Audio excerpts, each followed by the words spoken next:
কোটা আন্দোলনে প্রাণহানির ঘটনায় শেখ হাসিনার বিচারসহ ৪ দফা দাবিতে রেজিস্ট্যান্স উইক কর্মসূচি পালন করছে বৈষম্যবিরোধী ছাত্র আন্দোলন। প্রথম দিন মঙ্গলবার বিকেল ৩টায় রাজু ভাস্কর্যের নিচে জড়ো হন শিক্ষার্থীরা। পরে মিছিল নিয়ে হলপাড়া ঘুরে শহীদ মিনারে যায় মিছিলটি। সেখানে ১ মিনিট নীরবতা পালনের পর নিহতদের স্মরণে হয় দোয়া ও প্রার্থনা।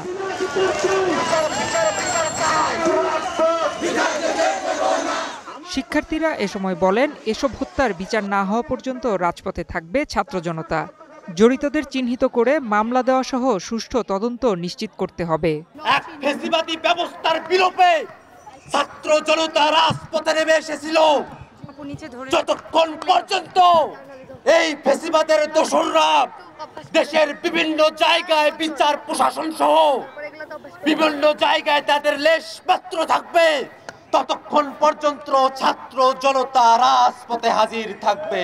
বৈষম্য বিরোধী ছাত্র আন্দোলন কেন্দ্র করে অনেকেই কমিটি ঘোষণা করে চাঁদাবাজি করছেন বলে জানান সংগঠনের সদস্যরা। এর সঙ্গে বৈষম্য বিরোধী ছাত্র আন্দোলনের কোনো সম্পর্ক নেই বলেও জানান তারা।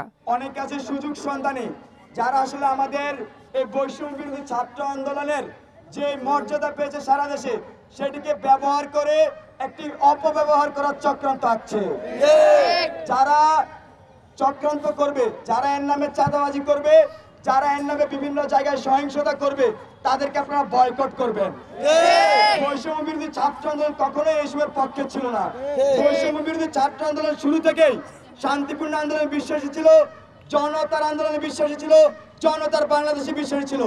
আমরা আহ্বান করব সারা দেশে যারা আমাদের সাথে একসাথে কাজ করতে চান, তারা তাৎক্ষণিকভাবে ভলান্টিয়ার টিম গঠন করতে পারেন, কারণ ভলান্টিয়ার টিমে কোনো সমন্বয়ক সহসমন্বয়ক থাকবে না। কোটা আন্দোলনে হতাহতদের তালিকা হচ্ছে উল্লেখ করে এ কাজে সবাইকে সহযোগিতা করার আহ্বান জানান সমন্বয়ক সার্জিস আলম।